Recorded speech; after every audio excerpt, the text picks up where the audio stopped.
My soothing chamomile tea has a message for us. Let's read it. It says, live by your inner strength and knowledge. Here we talk about whatever I want to talk about, and today I want to talk about the weight of the world. Heavy topic, right? Heavy topic. I started thinking about this when I was reading this book called The Quantum and the Lotus.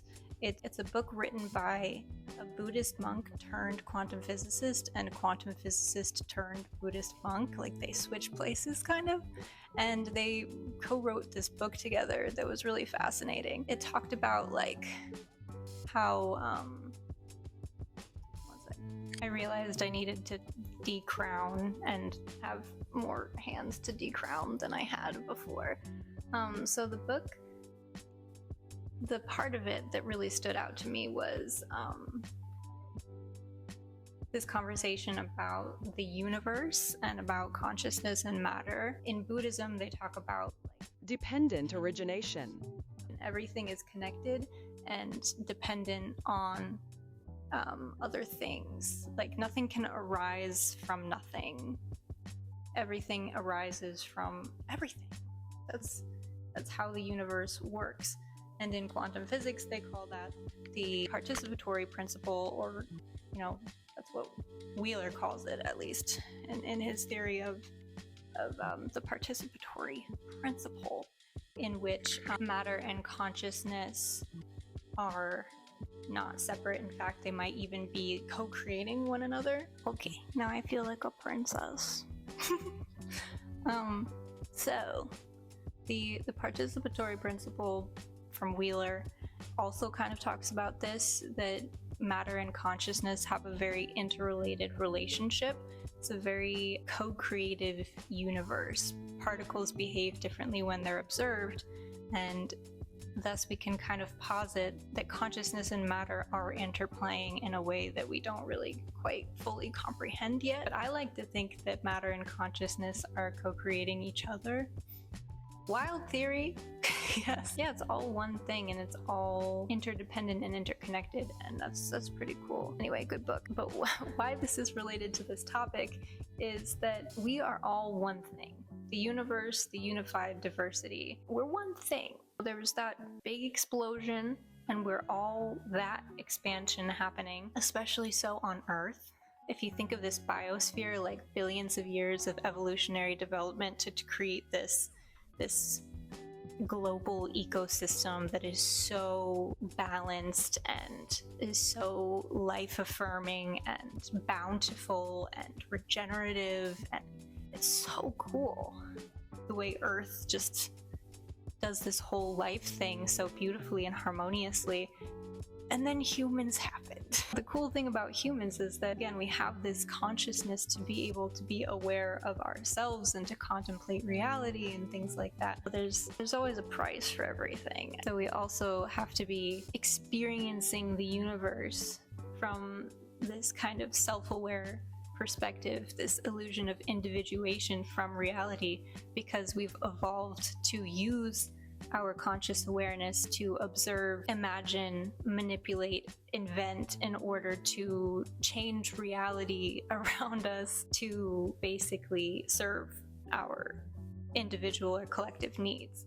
And that is a heavy burden to have that much power and thus that much responsibility. We are all Spider-Man as little human beings on this planet. We know from the basics of thermodynamics that matter can neither be created nor destroyed. Matter and energy can only be transferred or transformed, and thus we're literally all the same thing. You eat food and that food becomes you. You breathe in and that air becomes you, and then you breathe out, and then the carbon dioxide that you expel becomes part of a tree, and you know, all of this gets recycled into everything else. We are all one being.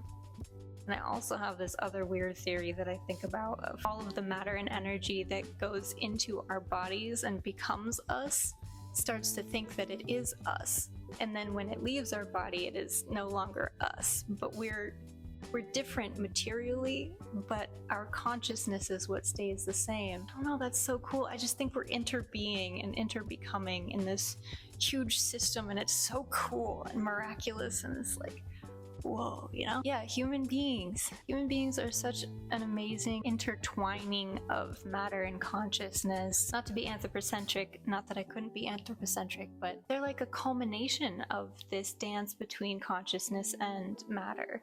We are matter that is at this level of consciousness in which we are impacting an entire biosphere, an entire planet. We're in the age, the epoch, the Anthropocene? Anthropocene? Anthropocene? Anthros pissing? That was out of pocket. Yeah, we're in the Anthropocene. That's basically the period of history in which human impact is having the greatest influence on Earth and the species of Earth. Our decisions have such a great weight right now, right here and now. That can be really heavy, a really heavy burden to hold as a human being, because we're also in a very individualistic, capitalistic, exploitative, destructive world system. And so it can feel really strange to just have this screen in front of us that's telling us all these things are going wrong, and then just being these little, like, disconnected little peons going about our days and not being able to do anything about how humans are destroying the planet with degenerative and destructive and exploitative and violent things. We can't do anything about it. We're just little guys, you know?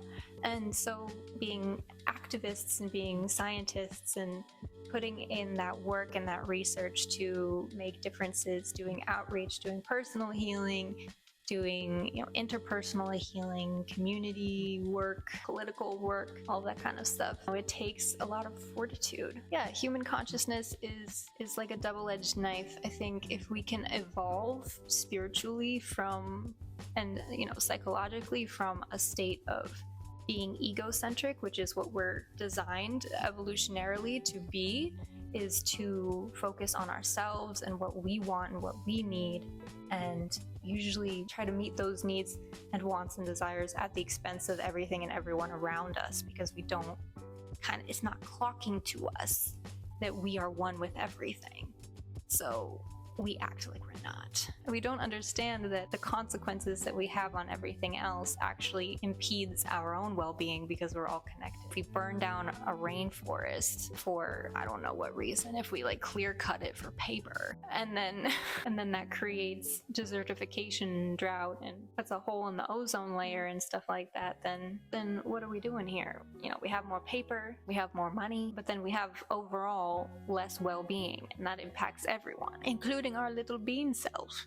Big collective decisions that are so destructive and exploitative in service of economics, but not even in a smart way, like towards profit and growth. But what does profit and growth even benefit in this situation if it's harming all of us? I think about if corporations had to pay for the negative externalities of their business, and that included the damage that they do on cultures, communities, ecosystems, the health of people, and the mental health of people and economies. If they had to pay for those externalities, this would be an entirely different world. But, you know, it is what it is, and we've got to work with what we're working with. And again, we are little tiny creatures. We cannot take all of this burden on our shoulders. It's just impossible. Yeah, I believe that there are 4 dimensions of well-being, and that we can use human consciousness to learn these lessons, that we're all connected, that there are all these different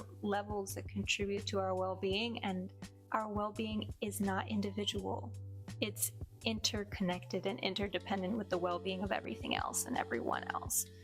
And if we can wake up to that, go to more of a cosmocentric perspective, then we're going in the right direction. And I think all of this destruction and all of this pain and suffering, as our consciousness is increasing and as our awareness is increasing with hyper interconnectivity, that we're going to feel the burn, and then we're going to learn from that burn. Turning into Dr. Seuss over here. So like if you touch a hot stove and you're like, ouchies, then you never touch the stove again, because you learned the first time when you got burned not to do that anymore. And I think it's the same thing for humans. if we get things wrong and then it's terrible, we're going to learn from that, and we're going to do things differently. It's important to learn from history, and it's also important to learn from what's currently happening to do better. I don't know, controversial opinions over here, I'm saying, spin. Yeah, so my theory about the 4 dimensions of well-being, this is how I kind of break it down, because the weight of the world is very heavy. Let's like break it down into smaller pieces. So first off, we got 4 dimensions. First dimension is spiritual and psychological well-being. That's the individual internal dimension of well-being. So if you are philosophically and spiritually connected and sound in how you feel and think about yourself, others, reality, you know, all of this kind of petty stuff. It's like Viktor Emil Frankl with Man's Search for Meaning. If you can find empowering meaning in everything that you're going through, and you can find a narrative that empowers you to do what you need to do and feel like centered and peaceful with your life, then that is the highest priority first and foremost as an individual. That's, you know, your number one responsibility is to find that spiritual meaning, peace within yourself. And then the second is physical health, which can be a little bit less in our control, but still, you know, relatively in our control. And that's taking care of our emotional and physical bodies.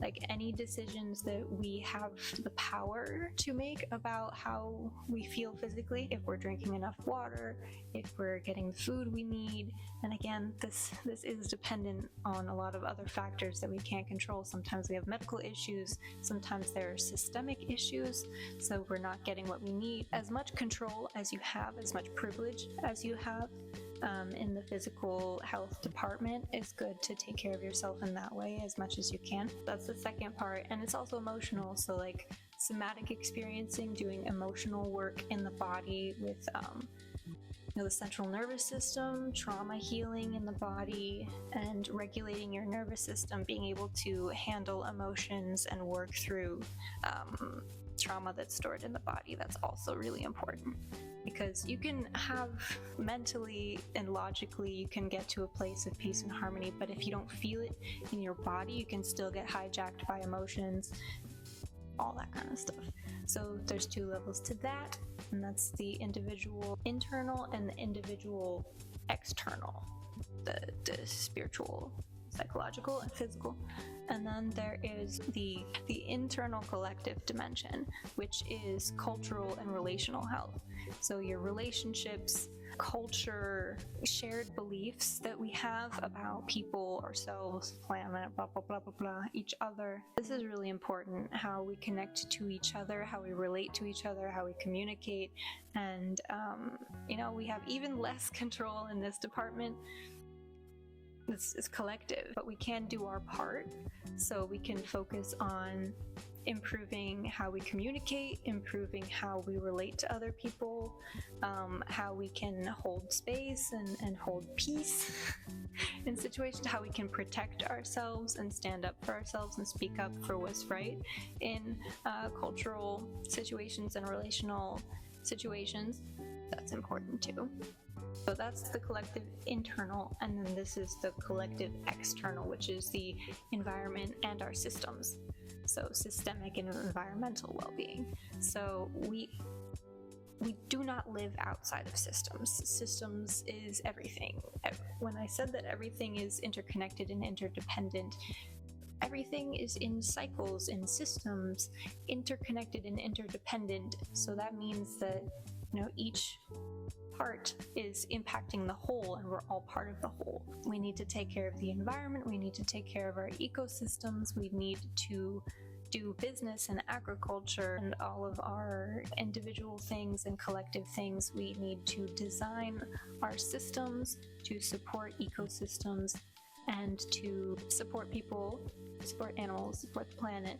And that's possible. I see all of these regenerative movements happening in business and in agriculture, in community around the world. I see a big focus on cultural remediation of going back to the cultures that were suppressed and exploited and almost destroyed by colonialism. I see a lot of people going back to those roots of those cultures that did live in harmony with nature and did know how to have relationship with the land and take care of the land, have that be a reciprocal relationship instead of just extracting for personal gain. Ooh. Colonialism is a huge part of this. Talk about egocentrism, ethnocentrism of Western European colonists going all over the world to literally exploit, oppress, conquer for personal gain, for the crown, for whoever was working for the crown, and taking away people's cultures and languages and saying that they were less than, creating this hierarchy so that they could benefit off of everyone else and everything else. And the fact that that was so prolific through the whole globe, the whole world system that we have now is based on that. So we have a lot of healing to do, a lot of decolonization to do, and I think we're becoming aware of that. I mean, some people aren't. Those fascists, ethnocentric fascists. I've been traveling a lot to eco-villages around the world, learning about permaculture, learning about different cultures, their life ways, their worldviews, their language, their philosophy, their healing practices, and the ways that they interact with the land. And it's been really eye-opening and really healing to see that there are people who are living in community, living in harmony with nature, focusing on healing themselves and their relationships so that they can show up closer to their values and that they can take care of what really matters, which is every single part of, the ecosystem. I even met a lot of people in the eco-village movement throughout these travels, and it was super cool to learn that Thailand, for example, I was there for almost a year and a half. Their culture is awesome. They are one of the only nations in the entire world that was never colonized by a Western power, which is awesome. And they also had this amazing king who safeguarded them from the global economy by focusing on permaculture. He was like, everyone, grow food in your backyard, have your own sustainable water system, take care of the seeds that we have of our local plants, and take care of each other and your own family and your own land, and we don't have to compete with all of this globalization. And it worked to an extent. I mean, there's always neo-colonialism and tourism and all of that stuff that created those big cities in Thailand and those tourist areas and stuff like that that aren't as cool. Yeah, being able to learn about that was so cool. That there's this one example, Pon Pon Eco Village in Chiang Mai, and learning about how these guys, they just spend like 15 to 30 minutes on their organic garden. They build their own buildings in the cold season out of mud bricks, and then that keeps them cool in the hot months, and then it keeps them shelter in the rainy months. And they're chilling. They literally just chill out all day, and that allows them to focus on things that actually matter, like being in nature, spending time with each other, meditating, doing yoga, like dancing, singing, contemplating, writing, creating. Like, that's what humans are supposed to do, cooking, gardening. And yeah, it was super cool to see that. They also did this thing called live seed saving, where they take all of the native plants and they keep the seeds. They save the seeds, and then they keep planting the seeds periodically and collecting them periodically so that the seeds are able to evolve and adapt through time. The problem with freezing seeds is that the frozen seeds are used to the climate and environment that was before when they were frozen. But if you try to use them in the future and the soil is completely different and the ecosystem has evolved and changed so much, they won't know how to survive. So this live seed saving is really cool. And they also make their own like cleaning products out of microorganisms, which is so cool. And it actually works.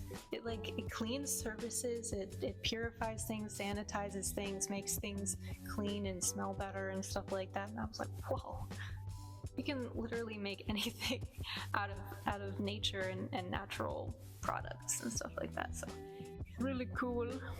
The one thing I had to watch out for with eco-villages is that sometimes they're so outside of society that they can get a little weird. It's important to stay within society as much as you can. I think that's the issue. People need to leave society in order to create these lovely spaces, but I think these lovely things can be incorporated inside society. It'll take time and it'll take effort, and it's a lot. The weight of the world, it's on our shoulders. We can use this amazing miracle and gift of human consciousness to explore these concepts and to learn from everything that we go through to improve these different dimensions of well-being, to move from this illusion of separation, this egocentrism that our frontal lobe created for our evolutionary survival, and transition it to a more cosmocentric, world-centric way of perceiving ourselves as one interbeing self, just expanding ourself. One of my favorite things that I learned in Costa Rica, the Toltec philosophy, is this word meaning friend, and I would butcher the pronunciation, but I'll type it there. And it's the word that they use for friend, or they used for friend, and it means my other heart. And I think that is really the goal of all religions and all spiritual paths, is to begin to see everyone and everything else as an extension of your own heart. So if you can develop a way to, extend that to other people, and also to protect yourself from others who don't see you as their other heart, that's what we need to do. Love has always been the answer, and we're all learning and growing, and as long as we can keep that logical focus from the evidence that we have, both from all the spiritual and religious paths as well as scientific paths, we're all looking at the same thing. We are all experiencing the same thing from different perspectives, but the truth remains the same. I truly believe that this culmination of consciousness and matter that is the human, we're going to use imagination and awareness and invention, and we're going to do something incredible with it. And that starts with you, it starts with me, it starts with everyone. Everyone has unique skills and gifts and talents and privileges and resources that they can leverage to make this world a little bit better, as long as we are working from this mindset, this worldview. That's what Robin Wall Kimmerer said in Braiding Sweetgrasses. Worldviews create world systems.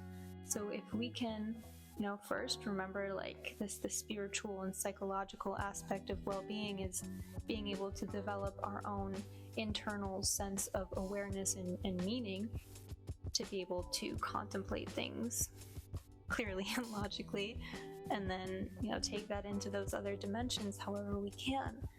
I like to think about this concept of personal ecology. I don't know which permaculture expert talks about this, but I love this. It's applying permaculture principles to your life. So something in permaculture is thinking about which resources do we lack, but which resources do we have an abundance of, and how can we leverage what we have in abundance to be able to make up for what we lack.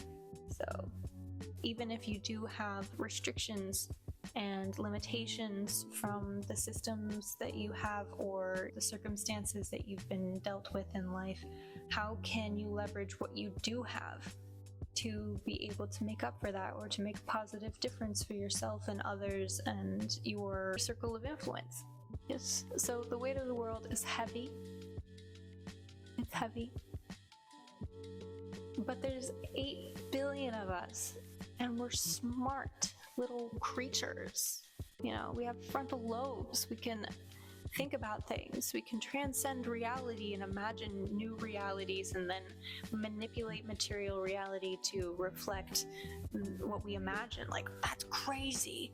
And then we have hundreds of thousands of years of this to build off of. So we can look at the greatest minds, we can look at all of the new great minds that are here, all of the technology that we have, all of the resources that we have, and no matter what your hobbies and interests and skills are, you can utilize those to make a positive difference. So it's not so heavy if we all just take up our own responsibility and we let go of what is not our responsibility, because it's damaging to our well-being to take on the responsibility of others. Okay, so if that is not your trade, like if you're not a therapist or a change worker who is literally doing work to help and support other people, it's not your responsibility. Okay? And yeah, you gotta build up yourself first. You gotta build up your well-being individually, and then your collective well-being, your relationships. Sometimes that means saying goodbye to people, sometimes that means saying hello to people, sometimes that means working on your relational skills. And then the systemic and environmental stuff is like being able to work on systems and your local ecosystem and conservation and regeneration and all that kind of stuff. What? I wanted to continue the point about world systems being created by worldviews. One of my favorite TV shows of all time is Avatar: The Last Airbender. I just love it because it's this little guy who has this mission, this destiny upon him, that he has to travel the world and learn from different cultures and their perspectives and their practices so that he can integrate all of these 4 different nations and bring them together in balance. It was really funny to realize that the Fire Nation was kind of like Western European colonial powers. It was like America. These people who think that they are better than everyone else, that their culture is better than everyone else, the way of life, their perspective is better than everyone else, and they want to conquer everyone else to serve themselves no matter how much violence and destruction it takes. I really love that metaphor. It's such a good illustration of the way that the world is now. I think it's so true that embracing other cultures and being able to hold different perspectives is integral to creating a more just and equitable, regenerative, inclusive, and peaceful world. So I wanted to talk about that.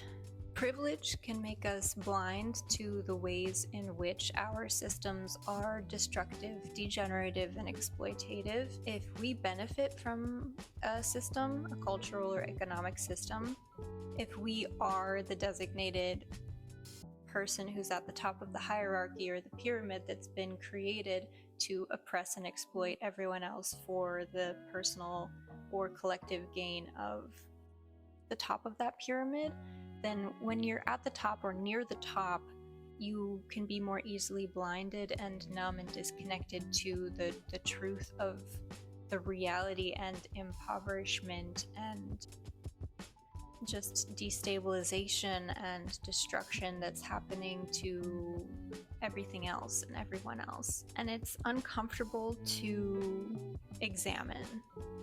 And this can happen on a large scale or a small scale. Like,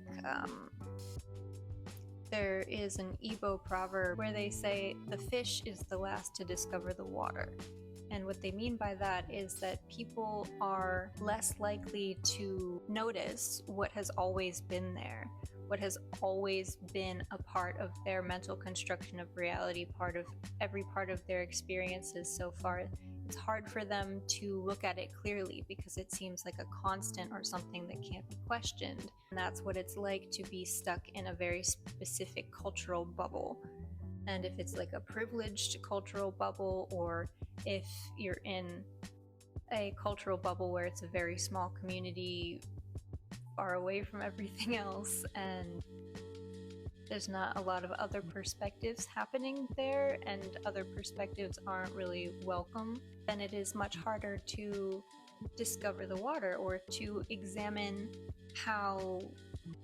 what might be wrong about it or what might need working on. Truth can be very harsh. It can be very uncomfortable for people. When you're met with evidence that completely goes against your preconceived understanding of reality or identity, it can be extremely traumatic, actually. That is a form of trauma, is breaking your narrative, your understanding of reality, of other people, of yourself even. If you're met with evidence that cannot be integrated into the rest of your mental construction of reality, it can feel like you are disassociating, it's harder to imagine the future because everything has kind of been flipped on its head.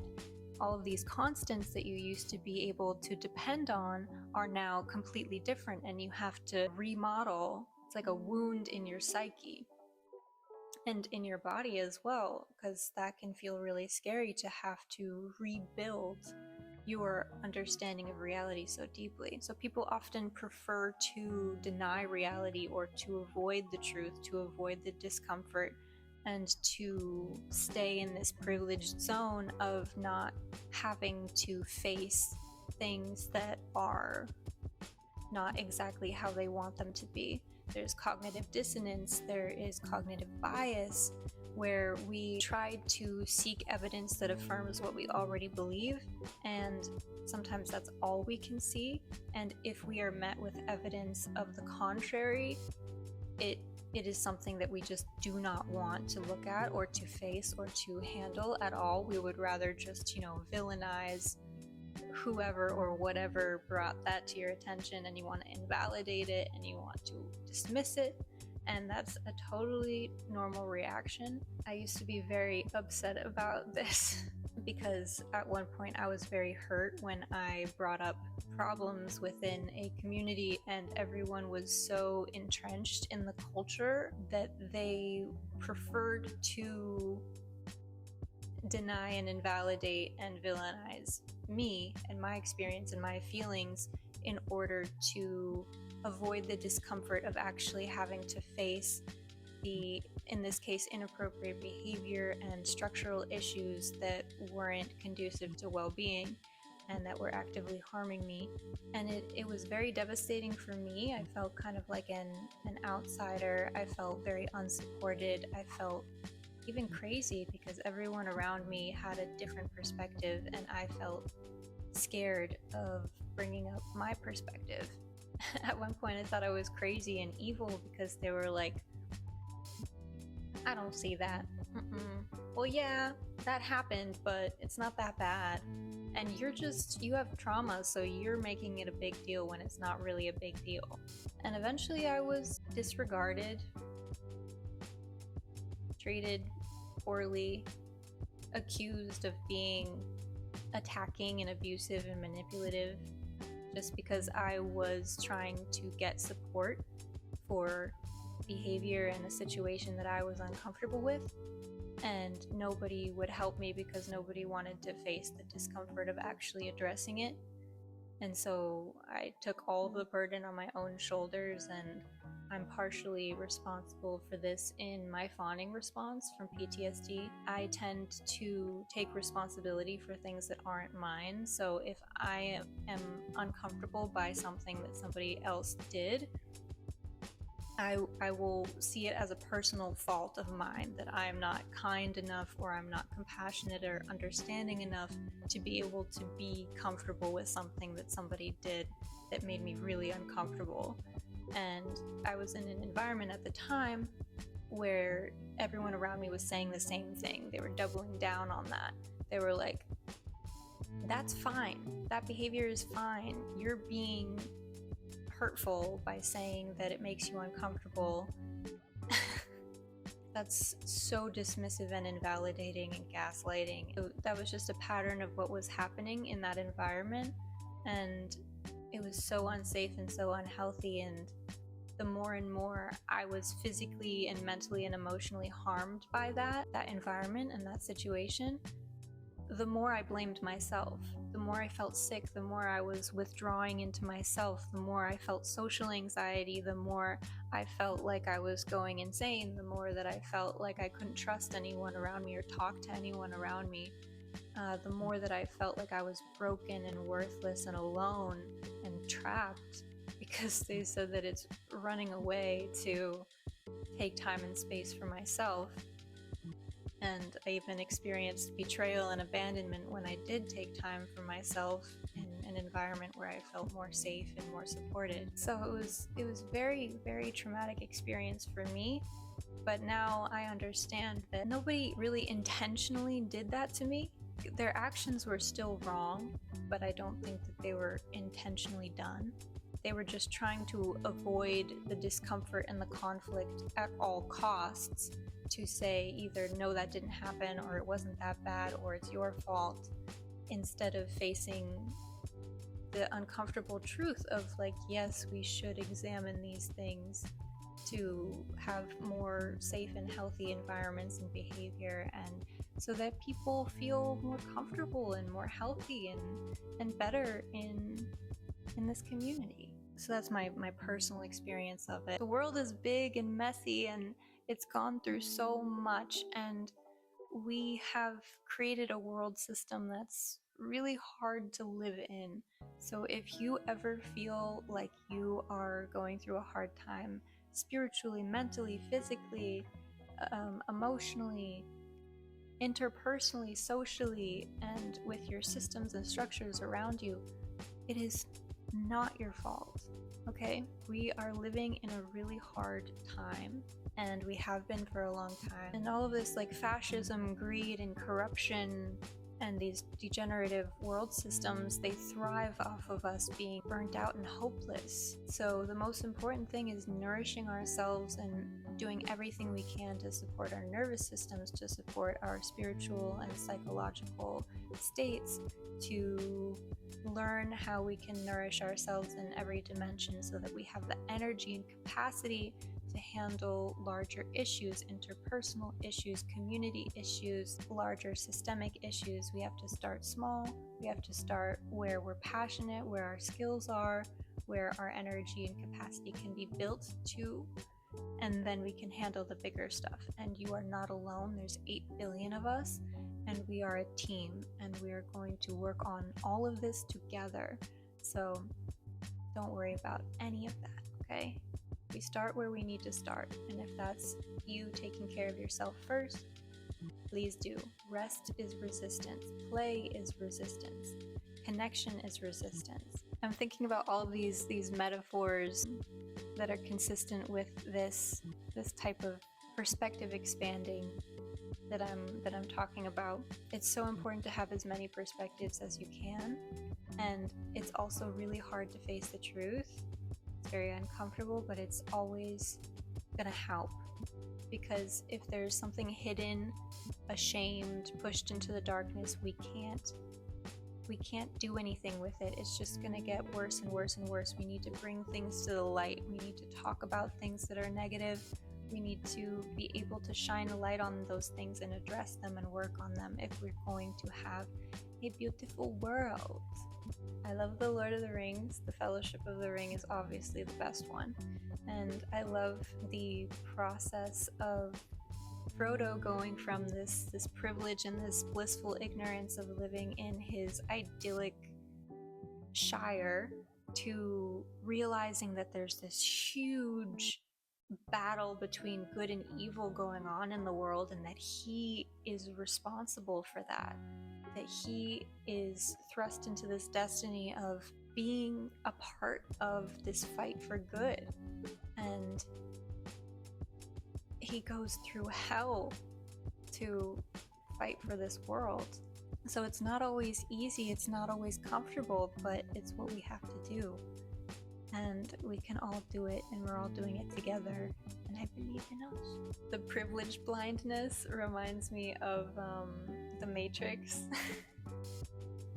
Like how Cypher, one of the characters in The Matrix, he learns about The Matrix. He understands that robots are basically like, and I might get this wrong, I haven't watched in a while, but they're farming humans for energy, like living batteries, and then having the humans plugged into this hallucination or simulation of reality called the Matrix.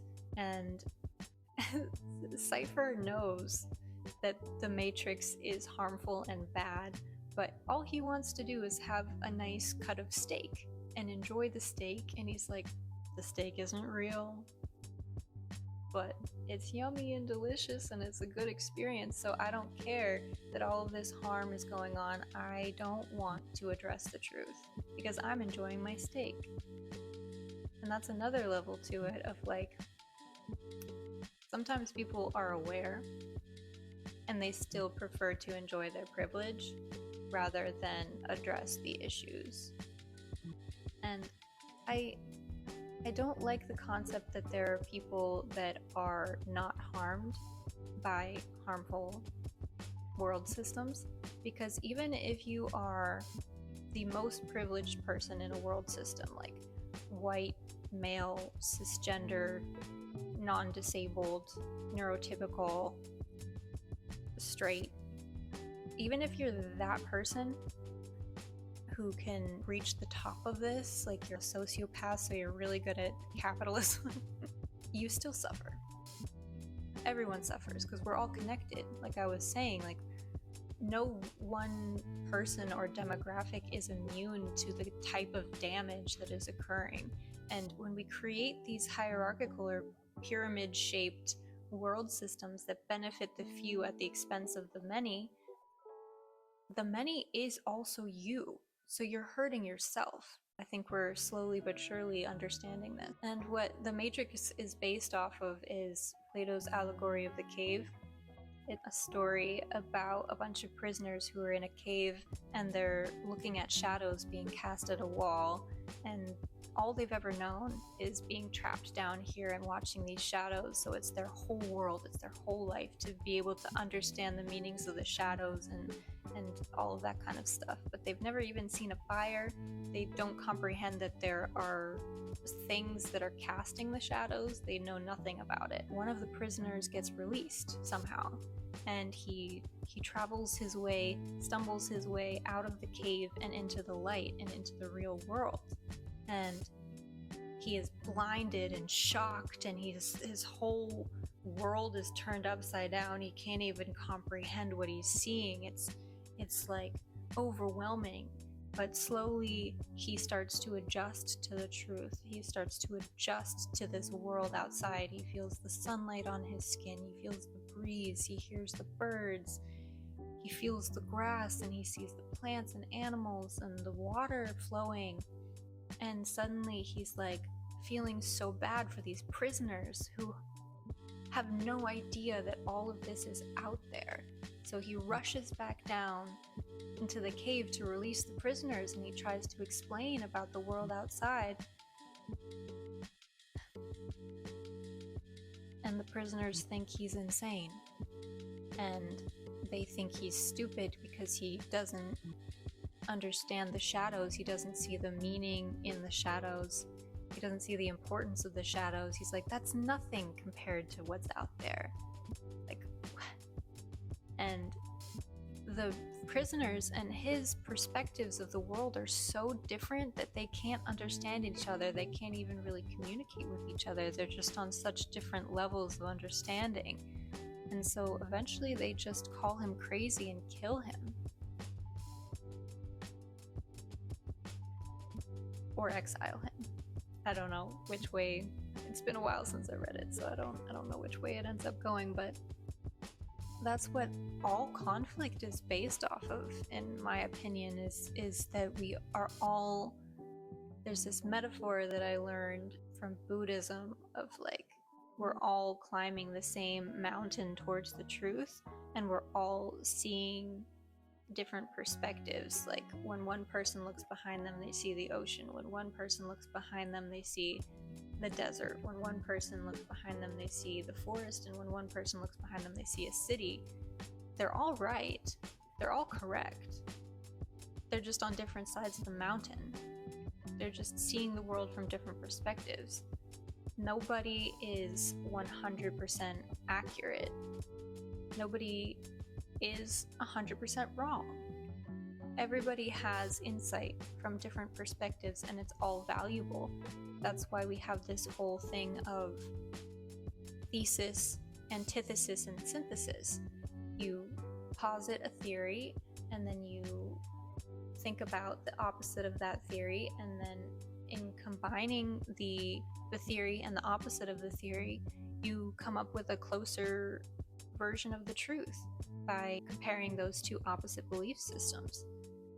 And the more that we can open up to different perspectives, even though it's hard, it's uncomfortable, we have to let go of things that we thought were sure, and we have to be more empathetic and open to perspectives that might be uncomfortable, but ultimately will bring more truth and more healing and more compassion and connection. But if,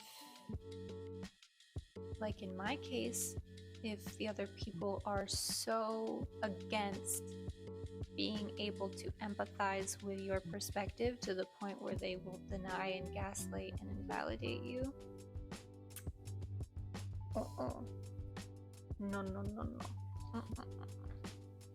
That's not good. So I think that's the dilemma here, because that goes to all levels of humanity, of Israelis and Palestinians not being able to see the same perspective at all. Even in the United States, we've been polarized against each other. We see different versions of everything in our little bubbles, and it's very, very difficult for us to expand outside of those perspectives. Critical thinking is so important, and these degenerative, greedy, capitalistic, oppressive, exploitative world systems thrive off of us warring against each other and not being able to see eye to eye. That's the sad truth. I mentioned trauma, but I didn't really go into what that experience is like. So when something traumatic happens, that means that we experienced something that was too much, too soon, happened too often, something that we needed that didn't happen enough, and something that happened too early. Basically anything that happened that we didn't have the capacity for. And something that's traumatic to some people is not traumatic to other people, so we have to also be careful about the differences in perspectives and experiences that are all valid. When something happens like that, the first two instincts are fight or flight. So there's a threat, and then we either escape the threat, which is flight, or we fight the threat. We fight off and defeat the threat. But if we can't defeat the threat, or if we can't escape the threat, then we go into either freeze or fawn. Freeze is this mode of dissociation and numbness, or hypervigilance and overreactivity, where we are trapped between fight or flight in that cortisol and adrenaline filled moment. We feel kind of stuck in it. Even if the moment has passed, we feel it in our body, and we've kind of disintegrated a part of ourselves that has stored that, because we don't know how to integrate it into the rest of us. It's just so out there. We can try to manage this feeling with trying to control things around us. The fawning response is similar in this control aspect of trying to make the situation better by blaming yourself and convincing the threat that you are not a threat, to try to placate the threat, to make it more comfortable and calm down, or all these different types of things. So you can blame yourself, you can over apologize, over explain, overwork. You're making yourself small and palatable and weak, and so you might get pitied, or the other person will be so happy and healthy and safe, even if you've sacrificed everything about yourself, your own boundaries, your own needs, your own desires, your own everything, just to make sure of that. That's what the fawning response is. And whatever they do, you blame yourself just to keep the peace between you. That's what happened to me when I had that experience, and then I tried to speak up for myself, and then they were like, no, no, either it didn't happen, it wasn't that bad, or it's your fault. And then with the fawning response, I was like, I just don't want them to be angry at me anymore, so I'll just say that it's all my fault and believe that it's all my fault, and that'll make the situation better. Make the situation worse. So yeah, I want you to be gentle with yourself as you open to other perspectives. Sometimes that means facing hard truths in both ways. Sometimes that's realizing that you didn't do everything wrong. You were just reacting naturally to a situation or a relationship that wasn't good for you. And also the opposite. Sometimes you were unintentionally, or even intentionally sometimes, causing harm or being part of a system that causes, reinforces, or perpetuates harm. And becoming aware of that can be really hard. Identifying people that you look up to and really care about that are being harmful in different ways, and having to deal with that truth. Understanding how messed up the world is. There's so much good stuff going on in the world too, okay? Remember from my other video, The Curse of Idealism, we can't be hyper positive to the point where we don't think anything is wrong, and we can't be hyper negative to the point where we are hopeless and think that we're cooked and it's over. We're in the middle. We're both positive about the world and negative about the world in a healthy dosage. So yes, my invitation to you is to expand your perspectives, to build your energy and capacity in any small way that you can. Take this little bit of the weight of the world, the little 8 billionth of it that you can. That's enough. You're enough. You're needed. You're deeply needed. Every single one of us is deeply needed, and we have so much inside of us that is needed. And I think the rebellion and the resistance towards peace and a better world is being able to let those unique perspectives and gifts out, to liberate ourselves in any small way that we can. That's all that I wanted to add. Be gentle with yourself. There's a lot about this messy world that we need to handle. If you ever get overwhelmed, just try to root back into your own energy, into your own comforts, and slowly build towards more exposure and more exposure, gently and easily, until you can really have the energy and capacity and awareness to handle reality and face reality and do positive change through the unique ways that you have the skills and talents and passion for. I like to think of personal ecology in this way, of think about not just the resources you lack, but what resources do you have? Doing kind of a gratitude practice of, wow, I'm so privileged in these ways, even if I'm disadvantaged in those ways, and I can use the privileges and advantages that I do have, the resources and information that I do have, to be able to, make up for, handle, or make better the situation that I'm in, or the situation other people are in, or the world is in, or blah, blah, blah, blah, blah. We can pay attention to personal ecology in that way. Yeah. I will deep dive into so many more yaps in the future, so hit that bell, subscribe, like, and follow me on Instagram. I'm working on my website right now, so hopefully when that's up, you will sign up for my email list, and that comes with a journaling prompt PDF that you can use to make all of this really, really nice. And I'm working on a course about how to recover from burnout in this system and turn into someone who has lots of energy and capacity and uses their talents and interests and skills and passions to make positive change and connect with others and to build community and to, make the world a little better in their own way. And so yeah, I hope you join me in this journey. You are so loved. I believe in you. I believe in us. We're gonna make it through. And yeah, I'll see you in the next one. All right. Bye-bye.